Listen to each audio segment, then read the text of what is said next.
کبھی کبھی ایسا لگتا ہے نا کہ زندگی ایک تپتے صحرا جیسی ہو گئی ہے، ہر طرف مشکلات کی دھوپ اور امید کا کوئی سایہ دور دور تک نہیں۔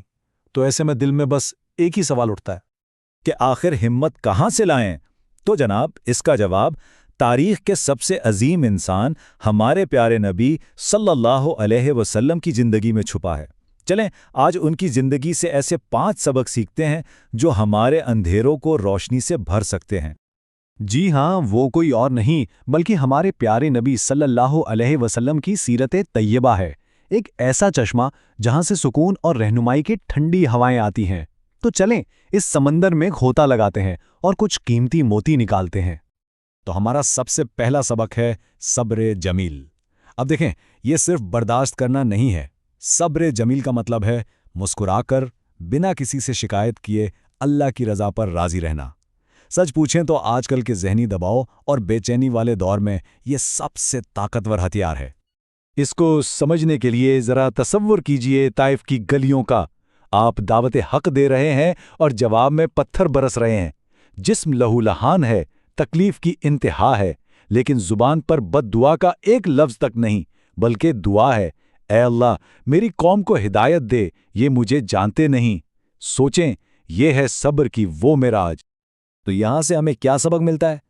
یہی کہ جب دنیا کے سارے دروازے بند ہو جائیں نا، تب بھی ایک دروازہ ہے جو ہمیشہ کھلا رہتا ہے، اور وہ ہے اللہ کا دروازہ۔ تو اپنی شکایتیں لوگوں سے نہیں، صرف اپنے رب سے کریں۔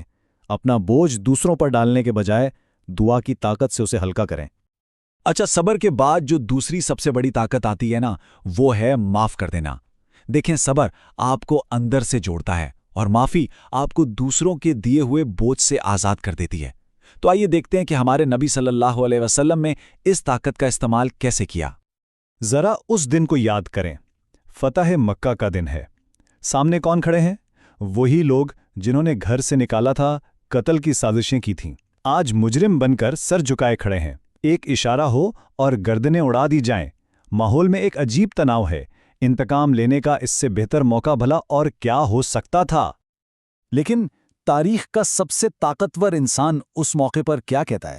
وہ فرماتے ہیں، جاؤ تم سب آزاد ہو، آج تم پر کوئی ملامت نہیں۔ یہ صرف چند الفاظ نہیں تھے، یہ انتقام کی زنجیروں کو توڑنے کا اعلان تھا، انسانیت کے لیے ایک بالکل نیا معیار۔ تو یاد رکھیے، بدلہ لینا کمزوری ہے، معاف کر دینا اصل طاقت ہے۔ یہ سبق ہمیں سکھاتا ہے کہ اصل بادشاہت پیسے یا طاقت کی نہیں، بلکہ دلوں پر حکومت کرنے کی ہوتی ہے۔ آج کل جہاں ہم چھوٹی چھوٹی باتوں پر رشتے توڑ دیتے ہیں، یہ سبق ہمیں ان رشتوں کو جوڑنا سکھاتا ہے۔ چلیں جی، اب بات کرتے ہیں اس ستون کی جس پر ایک کامیاب انسان اور ایک کامیاب معاشرے کی عمارت کھڑی ہوتی ہے، اور وہ ستون ہے سچائی اور امانت داری۔ یہ صرف اچھی عادتیں نہیں ہیں جناب، یہ تو کردار کی بنیاد ہے۔ اور اس کی سب سے حیران کن مثال سنیں، جن لوگوں نے آپ صلی اللہ علیہ وآلہ وسلم کو قتل کرنے کا منصوبہ بنایا، جن کی وجہ سے آپ کو اپنا گھر، اپنا شہر چھوڑنا پڑا، انہی لوگوں کی امانتیں آپ ہجرت کی رات حضرت علی رضی اللہ عنہ کے سپرد کر کے جا رہے ہیں، تاکہ سب کو ان کی امانتیں واپس مل جائیں۔ آپ سوچیں تو صحیح، یہ کردار کی کون سی بلندی ہے؟ ایسی مثال تاریخ میں کہیں اور نہیں ملتی۔ اب ذرا ایک لمحے کے لیے خود سے پوچھیں، کیا ہم اپنے کام میں، اپنے کاروبار میں، اپنے رشتوں میں اتنے ہی سچے اور امانت دار ہیں؟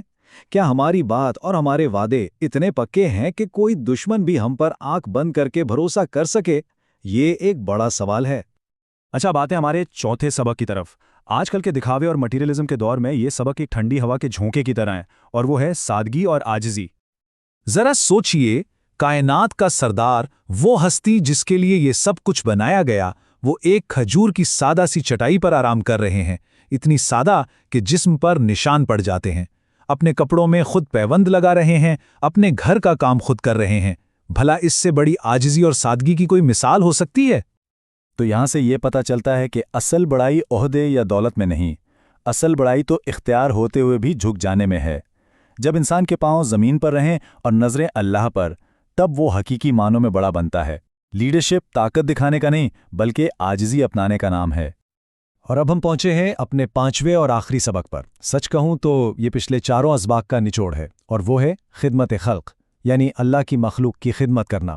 کیونکہ اصول سیدھا سا ہے، جو اللہ کے بندوں سے محبت کرتا ہے، اللہ اس سے محبت کرتا ہے۔ صبر، معافی، سچائی، عاجزی، یہ ساری چیزیں آخرکار انسان کو اسی مقام پر لے آتی ہیں۔ نبی رحمت صلی اللہ علیہ وسلم کی زندگی کا تو ہر لمحہ ہی دوسروں کے لیے وقف تھا۔ آپ دیکھیں تو وہ یتیموں کے لیے ایک پناہ گاہ تھے، بے سہاروں کا سہارا تھے، کبھی کسی کا دل نہیں دکھایا، یہاں تک کہ جانوروں کے حقوق کا بھی اتنا خیال رکھا جس کی مثال نہیں ملتی۔ یہ ہے خدمت کا اصل مطلب۔ تو یہ ہیں وہ 5 اصول: صبر، معافی، سچائی، سادگی اور خدمت۔ یہ صرف 5 لفظ نہیں ہیں، یہ کامیاب اور پرسکون زندگی گزارنے کا پورا روڈ میپ ہے۔ اگر ہم سب اس نقشے پر چلنا شروع کر دیں تو یقین مانیں نہ صرف ہماری آخرت سنورے گی بلکہ یہ دنیا بھی جنت بن جائے گی۔ ایک بات ہمیشہ یاد رکھیے گا، دنیا میں کامیابی کے ہزاروں راستے نظر آ سکتے ہیں، لیکن حقیقی کامیابی اور دل کے سکون کا صرف ایک ہی راستہ ہے، اور وہ راستہ ہمارے پیارے نبی صلی اللہ علیہ وسلم کا دکھایا ہوا راستہ ہے۔ ہاں، یہ راستہ شاید آسان نہ ہو، لیکن اس کی منزل بہت شاندار ہے۔ تو چلیں اس روشنی کو صرف اپنے تک ہی نہ رکھیں، اس سے آگے بھی پھیلائیں، کیونکہ ایک چراغ سے ہزاروں چراغ روشن ہو سکتے ہیں۔ اللہ ہم سب کو عمل کی توفیق عطا فرمائے، آمین۔